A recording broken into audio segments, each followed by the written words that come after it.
LTFRB, simplihan po natin ang tanong. Mayroong fare increase? May pagtas ng pamasahe sa pinatutupad ninyong modernization program? Meron po o wala? Wala po, Mr. Chair.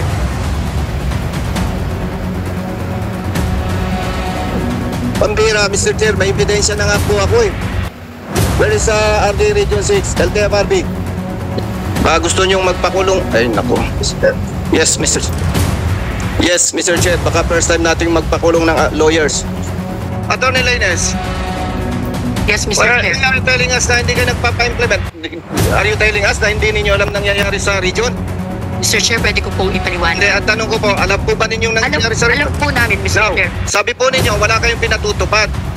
Are you telling us nagsisinungaling ang LTFRB Region 6? The Honorable Busita is now recognized. Thank you, Mr. Chair. LTFRB, Mr. Chair. During the previous hearing, Mr. Chair, simpleng tanong, paikot-ikot. Napakalaga po ito sa ating mga kababayan, Mr. Chair. Hindi naman po ito natin concern. Ito concern ng mga drivers, mga pasahero, mga operators. So please, Mr. Chair, LTFRB, simplihan po natin ang tanong. Hindi ako makamove on dito eh. Mayroong fare increase? May pagtas ng pamasahe sa pinatutupad ninyong modernization program? Meron po o wala? Wala po, Mr. Chair.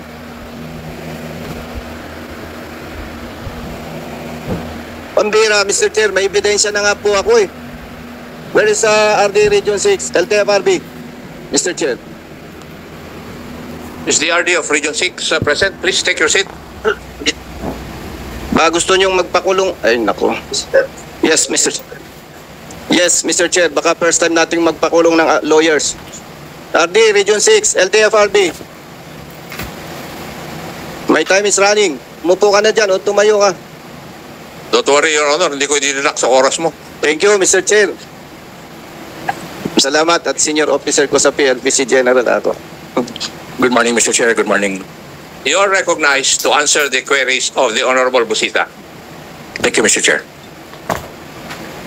Under oath po kayo, LTFRB Region 6.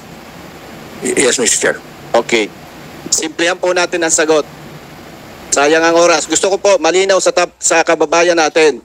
Sa pinatutupad ninyong modernization program, may mga bago na kayong sasakyan sa Region 6. Tama po ba o mali? Tama, Mr. Chair. Doon sa bagong mga sasakyan, nagtaas na kayo ng pamasahe po ba o hindi? In a way, Mr. Chair, we were sent... yes. Teka. Okay. I'm sorry, Mr. Chair. Are you a lawyer? No, Mr. Chair. But you have been in the service for how long? In LTFRB, 6 years, Mr. Chair. Maliwanag po naman yung katanungan ni Honorable Busita. Kindly answer yes or no. Yes, Mr. Chair. Para sa kalaman ng ating mga kababayan, LTFRB Region 6, may mga bago kayong mga sasakyan. Tama, mali?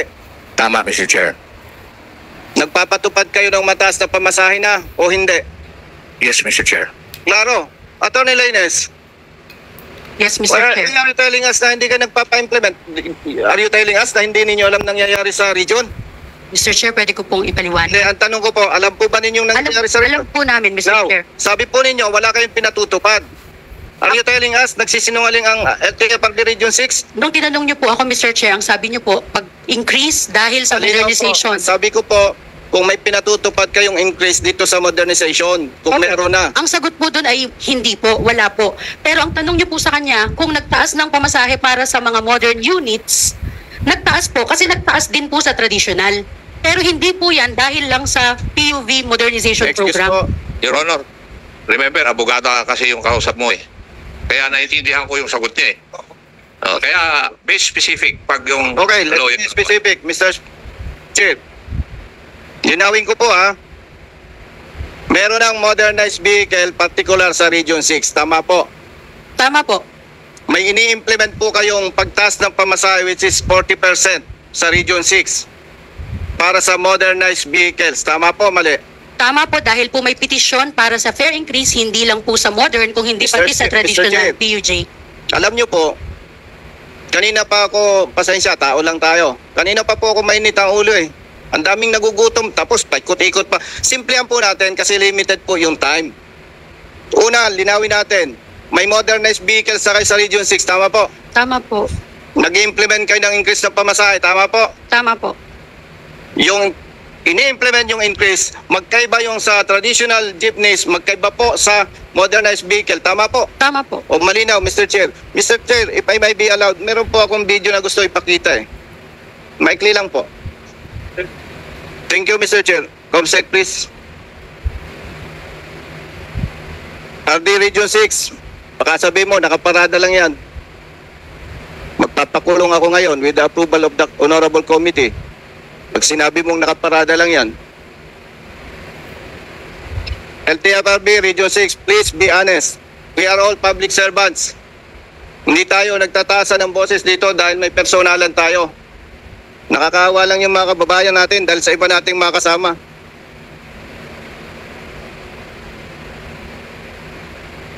Honorable members of this committee, tingnan po ninyo kung yan ba'y nakaparada lang o wala nang gulong. May mga damo na. Important po. Imported po yan. Honorable Busita, identify din natin muna sa tinunan yung video. Iloilo, Saan Region yan? 6, sa cooperative terminals. Terminal nila. Kailan pa?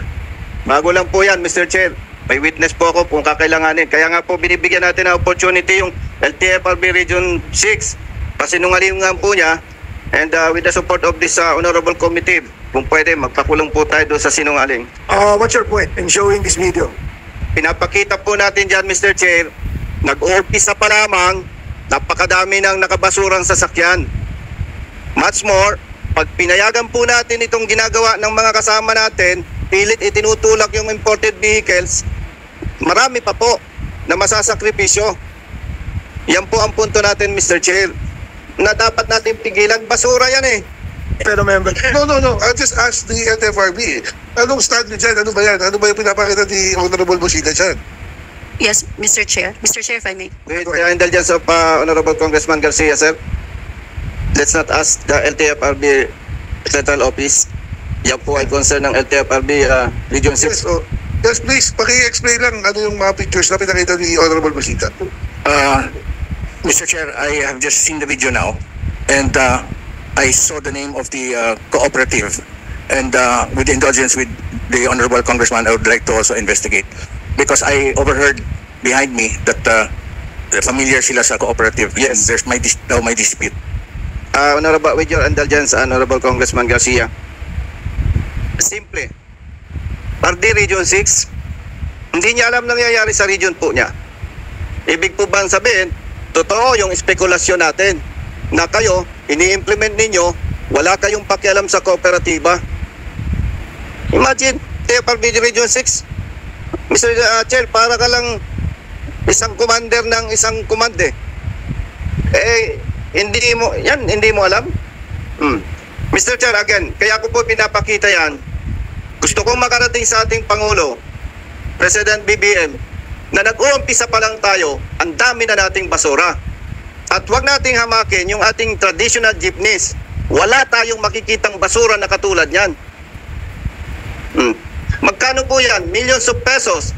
And Mr. Chair, pag hindi napigilan ng ating Pangulo itong ginagawa ng ating mga kasama, hindi magtatagal, basurahan na tayo. Gusto ko lang, Mr. Chair, malaman sa LTFRB, sasabihin pa po rin ba ninyo na hindi nyo alam yan o baka meron kayong staff na magko-confirm? LTFRB Region 6. Mr. Chair, I'm not privy to the incident, but I will definitely look into it. Okay. Mr. Chair, pwede po bang ipa-verify ng Region 6 yan? Mr. Chair? Maybe you should identify also the exact place where Mr. Chair, yan po ay sa Iloilo.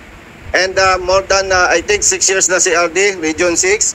Hindi ko na po kailangang, masyadong mainsulto naman siya, Mr. Chair, kung i-identify ko pa yung exact address. Yeah, but kung di naman applicant yan eh. Kooperatiba yan, Mr. Chair. Nag-apply with the Yan po, kooperatiba yan.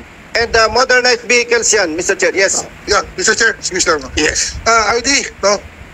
Matanong ko lang, based lang dyan sa pinakita ni Congressman Busita, no? Based lang doon sa pinakita niya, can you give me a comment lang na ano masasabi mo? Wala pa tayo na totoo yung picture, ngayon yan, pero based sa facts na pinakita yung picture na sinasira mga modernized jeep, ano masasabi mo dyan?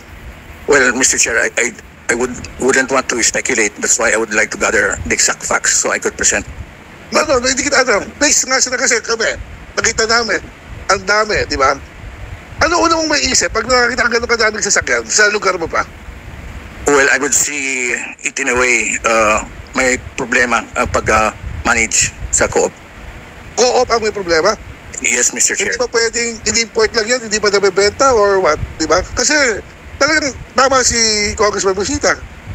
Sira-sira na. Ilang taon na yan dyan, di ba? So ikaw man ang lumagay sa kanya, based lang doon sa naman ng video, as an official ng LTFRB, ano makukomment mo doon?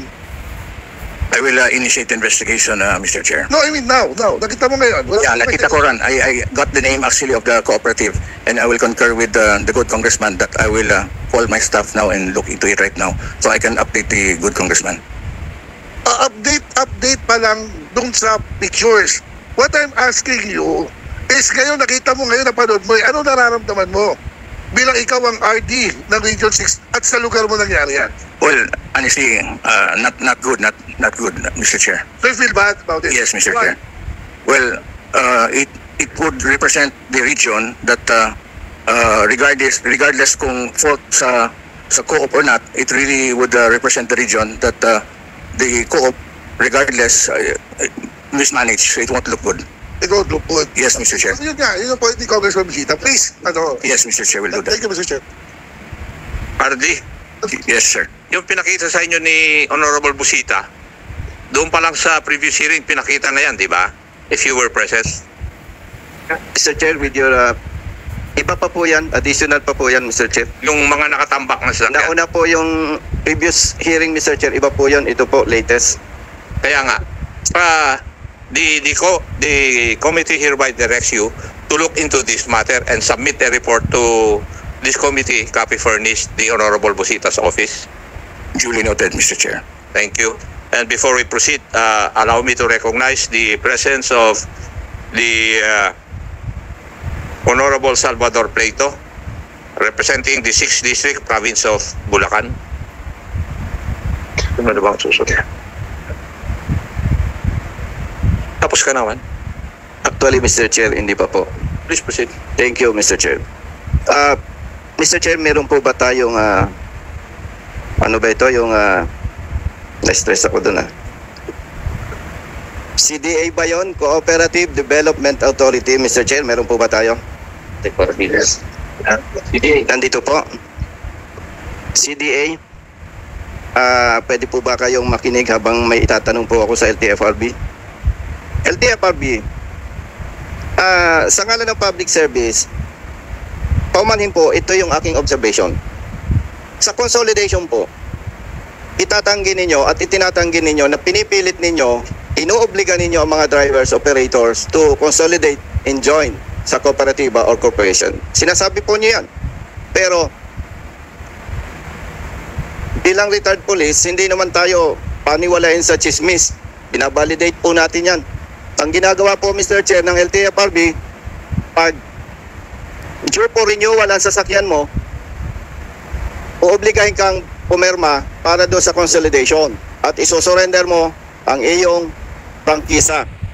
In other words, Mr. Chair, kahit itanggi nila, ang katotohanan, pinipilit nila. Now, matanong ko muna sa LTFRB, Mr. Chair, alam po ba ninyo yung Republic Act number 9520, Mr. Chair, for the LTFRB? LTFRB. Mr. Chair, the Cooperative Act of the Philippines, Mr. Chair. Yes, thank you, Mr. Chair. Pwede po bang madinig sa LTFRB yung Article 3 sa General Concept of the Republic Act 9520, Cooperative Code of the Philippines? Pwede po bang madinig, Mr. Chair? Read Article 3, Mr. Chair. Yes po, Article 3. Article 3, General Concepts. A cooperative is an autonomous and duly registered association of persons with a common bond of interest who have voluntarily joined together to achieve their social, economic, and cultural needs and aspirations by making equitable contributions to the capital required patronizing their products and services and accepting a fair share of the risks and benefits of the undertaking in accordance with universally accepted cooperative principles. LTFRB, tama po ba? Ang ganda. Tama po. Tama po. Napangiti si ma'am. Actually, Mr. Chair, kaibigan ko yan eh. Kaya lang, sa ngalan ng public service, ceasefire tayo. Doon po, Mr. Chair, sa binasa po ng LTFRB sa Article 3 of Republic Act 9520, may nabanggit po doon with a common bond of interest. LTFRB. Yes, Mr. Chair. Ang dami pong complaints. Ilang araw na po nag-conduct ng hearing si Honorable Chair Akop na patunay na maraming complaints. Kaya nga po may mga nakatambak ng sasakyan, hindi na nagko-cooperate ang maraming drivers. Dahil ang ramdam na po nila, with all due respect, ang ramdam po nila, niloloko na sila.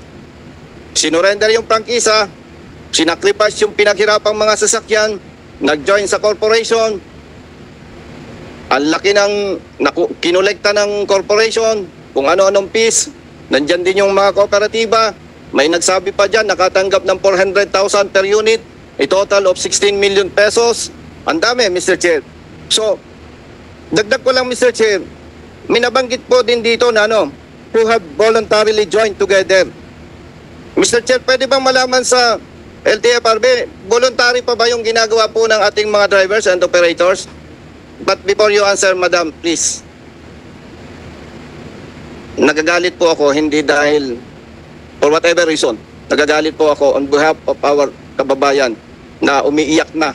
And by the way, Mr. Chair, hindi ko po ugali ang manakot. Ako po ay nagmamalasakit sa inyo. Pag hindi po natin ito naayos, nalalagay po sa peligro ang buhay ng iba nating mga kasama. I'll be honest with you, marami na po ang nagagalit sa LTFRB. Dahil dito, marami na po ang nagugutom, marami na po ang umiiyak. Hindi po ako nananakot. May malasakit po ako. Kung hindi po natin ito maiayos, nalalagay po sa peligro ang buhay ng iba nating mga kasama. To continue, yung po ba voluntarily pa? That would be your last question, Your Honor. Yes, Mr. Chair. And before LTFRB will answer, I would just like to announce to the members of this committee that there's a directive from our authorities that there will be a caucus of all members at 1400 hours or 2 o'clock this afternoon. So this hearing will end at 2 o'clock or 1400 hours. Please answer the query. Thank you, Mr. Chair. Honest to goodness answer, Madam Lainez. Ilabas nyo muna po ang iyong sarili sa LTFRB. Bilang Pilipina, bilang makamahirap, bilang public servant, bilang tunay na tao, may pag-ibig sa kapwa. Ilabas nyo muna po ang sarili mo sa LTFRB. Yung po bang nangyayari, voluntarily pa? Yun, Mr. Chair, yun pong requirement ng industry consolidation. Yes po. Sabi ko po sa iyo, ilabas mo muna ang sarili mo. No other explanation. Honest to goodness answer. Voluntarily pa po ba yung nangyayari sa mga drivers and operators? Malaya po silang pumili kung sino po ang makakasama nila to voluntarily join together. Naalala ko yung sabi ni Honorable Chairman Akop, lawyer ka. Sabi po ninyo, malaya. Yes, malaya. Pero, ginagamit po ninyo yung power and authority ninyo to oblige them to join. Bakit? Malaya. Pagka po ba hindi nag-cooperate sa inyo, bibigyan ninyo ng CPC? Di po ba hindi? And then, hindi sila makakapag-renew? Hindi na po kita tatanungin. Dahil lawyer ka, pinalulusutan mo lang ako and other committee. Hindi po malaya yon, madam. Kaya ko po ito sinasabi, hindi ito kayang sabihin ng ating mga kababayan. Sabi po ninyo, malaya. Yes, ang gandang pakinggan. Pero hindi naman sila isyuan ng CPC, ng Provisional Authority. Hindi sila makapag-renew. Your time is up, Your Honor. Thank you, Mr. Chair. And Mr. Chair, Yung pwede po- sinasabi lang ng aking colleague, in plain and simple language, you're using police power. The police power of the state is being used for the drivers. Would you agree with that? Yes, Mr. Chair. Yun ang ibig sabihin ni Honorable Busita. Natakot ako, Mr. Chair, kasi siya kanina nang magko-contempt po eh. Ay, hindi. Kung hindi mo masagot ng tama, he can move to cite you in contempt. Opo. It's part of our rules, madam. Yes, Mr. Chair. Yeah. and Are you satisfied with the answer? Talaga namang ginagamit nila yung police power of the state eh. at sasalitang Tagalog, sir, pasensya po. Pasensya, Mr. Chair. Walang personalan, public service lang. May pang-aabuso po kasi. Pasensya po, Mr. Chair. Kung mali po ako, pasensya po. May pang-aabuso dito. Mr. Chair, isang question lang kung pwede. Anino? Sa CDA po. Please proceed. CDA. Tama po ba na sabihin ko, ang ganda pala ng kooperatiba? Nagbasa po ako kagabi, Mr. Chair. Talagang wala kang masabi. Pero there are 3 weaknesses pala sa kooperatiba. Are you familiar, madam? I'm familiar with cooperatives, sir, pero yung sinasabi niyo pong weakness, yes, may mga weaknesses din po. Marami, 3 po yan. Familiar po kayo doon sa 3 weaknesses. I think number 1 is governance. Marami naman pong weaknesses, sir. Alam ko po, medyo kumbaga sa klase, naidlip ka. Wala sa review. Your Honor, second question. Yes. Yes, Mr. Chair. Hindi ko na po pipilitin kung alam po ni Madam yung weaknesses. Alam ko, alam mo, hindi mo lang po ma-recite. And nabanggit ko ito, Mr. Chair. Ang ganda po ng kooperatiba, pero dinadanas po nila yung 3 weaknesses. And maybe for the next hearing, Mr. Chair, pwede po siguro assignment natin sa CDA para po ma-explain natin at makalas po natin, makita natin yung problema. And meron po, Mr. Chair, na merong mandato, may powers and functions ang Cooperative Development Authority. At dati po, Mr. Chair, kahit ako, amenably, nakanganga ako, hindi ko alam kung paano ipagtatanggol itong mga naabuso nating mga kababayan. Samantalang mayroon palang nandyan yung CDA na dapat nagpuprotect sa kanila kung magagawa po nila yung kanilang mandato at sinseridad na serbisyo. Mr. Chair, kulang po tayo sa oras. Maraming salamat po.